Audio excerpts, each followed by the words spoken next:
Namaskar. Very long introduction. Let me share some things with you. I belong to Delhi.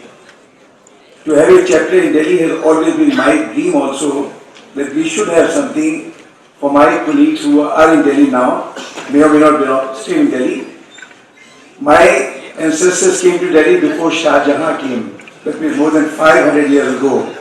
So you can see Delhi is in my bloodstream, and I would love to see, as Shivasas have mentioned, this will be the most vibrant chapter of IGBC, and it must be. Please remember, decisions for the nations are made here in Delhi. We are very fortunate to have a Prime Minister today who is equally passionate about what we have been talking about for the last 10 years. That there was sages that made the prophecy, Sri Aurobindo or Vivekananda, that this will be our century, this will be India's century. I must share with you, about 15 days ago, as IGBC member, I wrote a note to Narendra Modi ji, that you are talking about 100 smart cities. There are many smart cities in the world. You go next door, Singapore, Hong Kong, many parts of China, plenty of smart cities, but they are not green.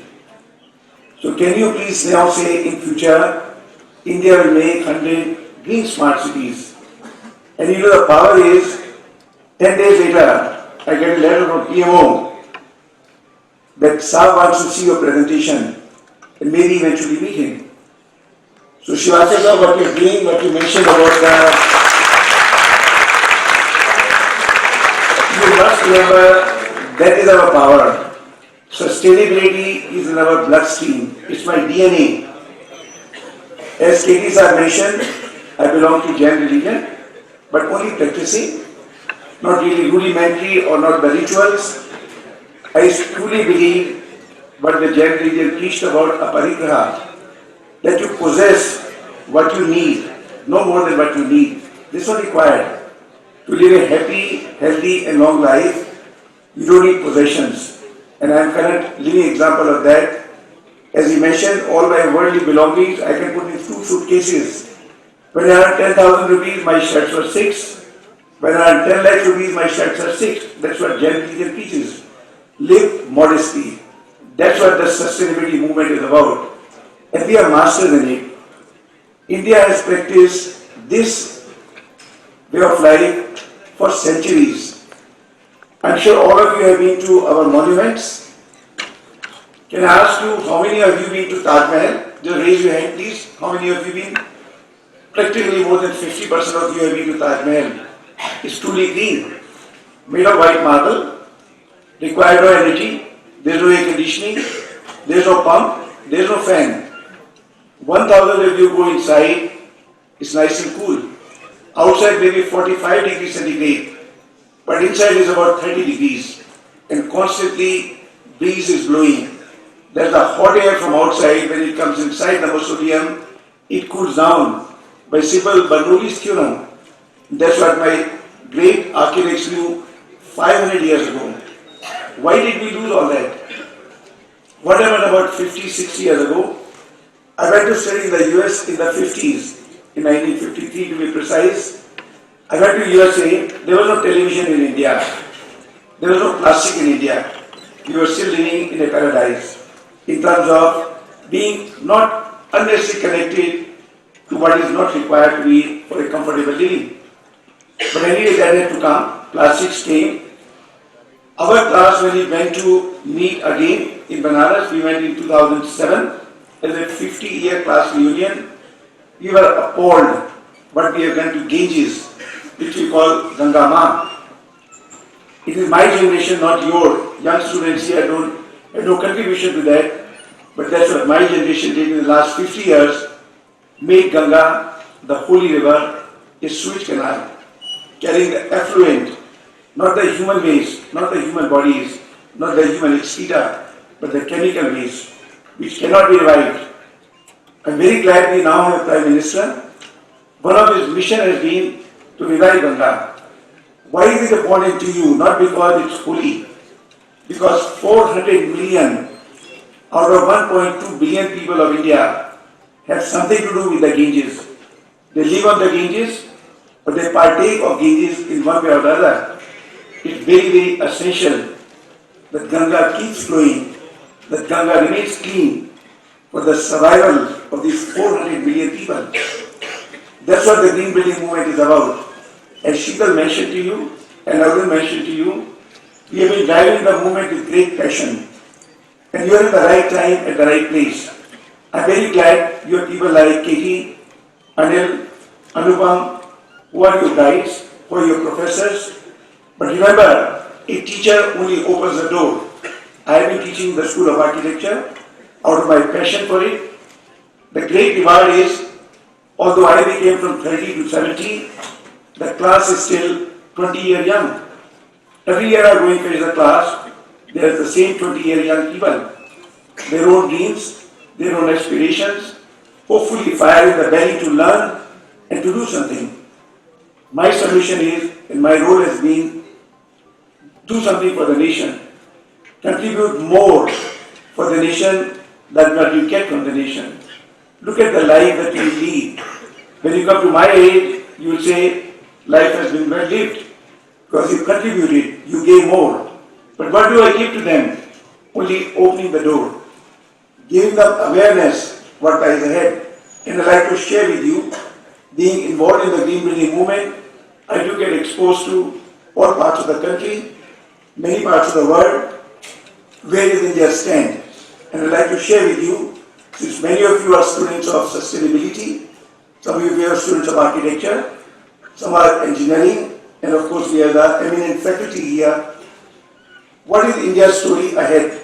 I'd like to share with you. As Arun mentioned to you, we started our journey in a very humble way in 2003 on the challenge of then President Clinton that where is our green business center?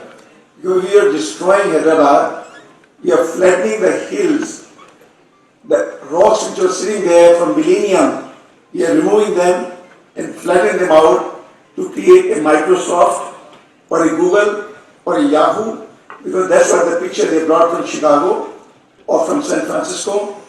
Really, this is not what they wanted. This is the type of building I want. But what my architects did, produced them religiously exactly what they gave the picture. In the process, removing the hills, creating huge eco-disturbance.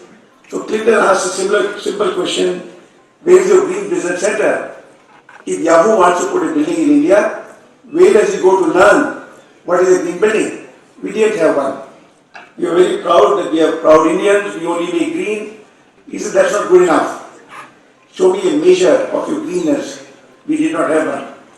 So we learned the trick because many of you have been educated in the US. They keep going to US.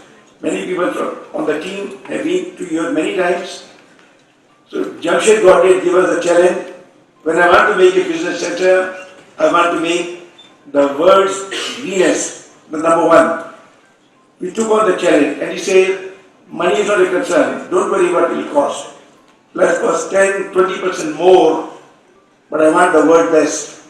And we produced the world best. As the proud Indians, 2003, we produced our Godrej Business Center, still a mecca. For some of you who like to go, Katie mentioned that he had been there. We put all the ancient learning, what my rishis did for the evolution, what did we do for water, how we worship the nature, as Sheetal mentioned. We brought all of that into one small campus, only 20,000 square feet.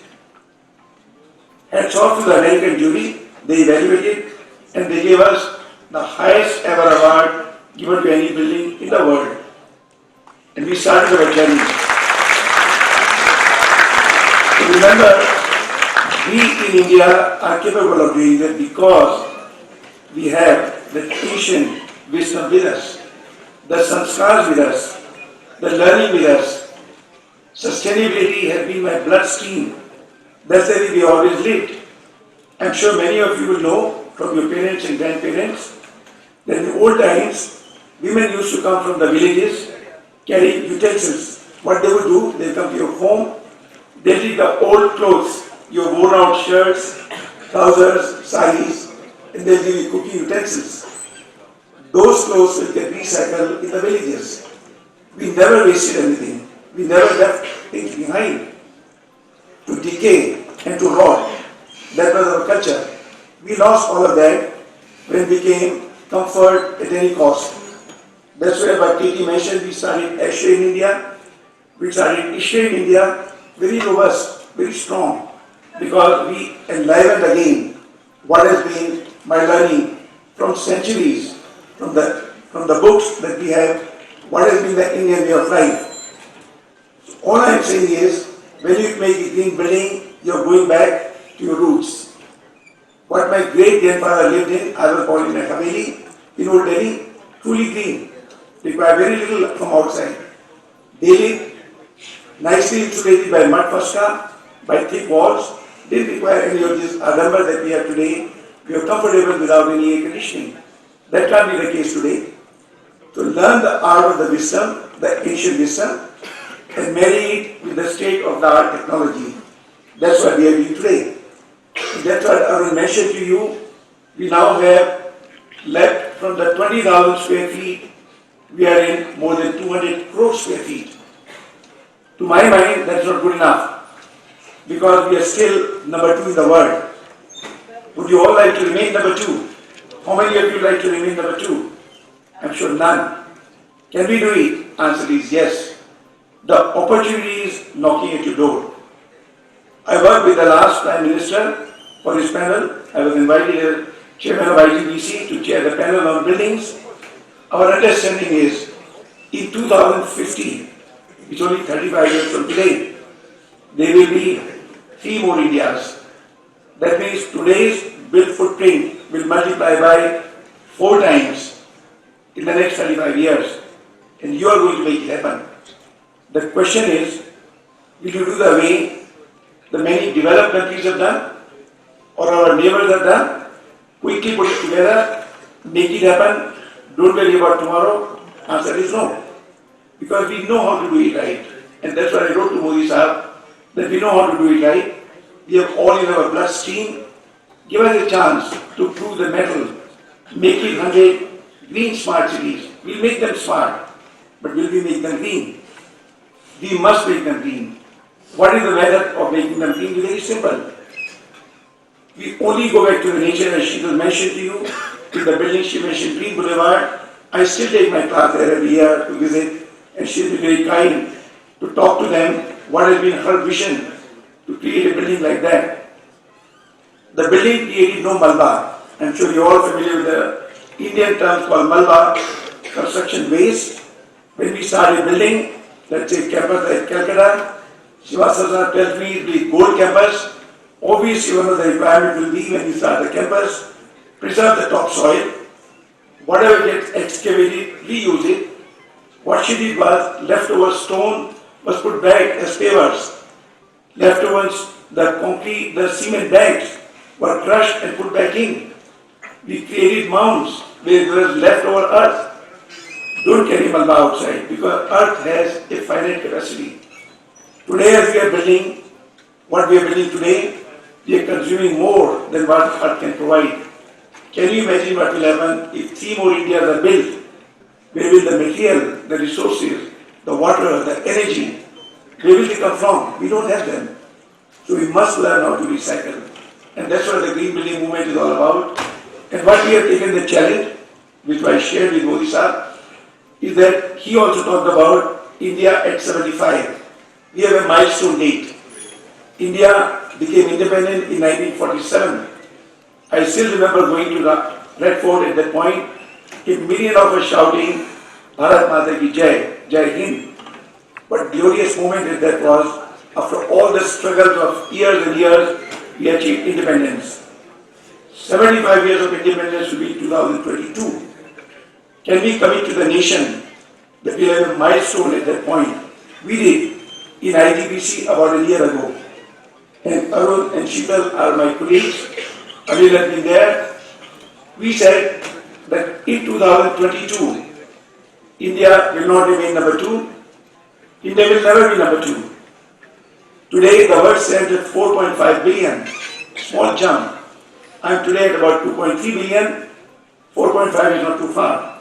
We said in 2022 will give to the nation from our experience, from our labor, from our blood and toil, a footprint of 10 billion square feet, 1,000 crore square feet is the head. So as KD mentioned to you, you are at the right place at the right time. I'm so glad RIC has started their setup in MET. Tremendous vision. The founder, Chavan Sahab, I had a chance to meet him 2 times. What great vision, what patriotism. The blood he carries is for the nation. That's why.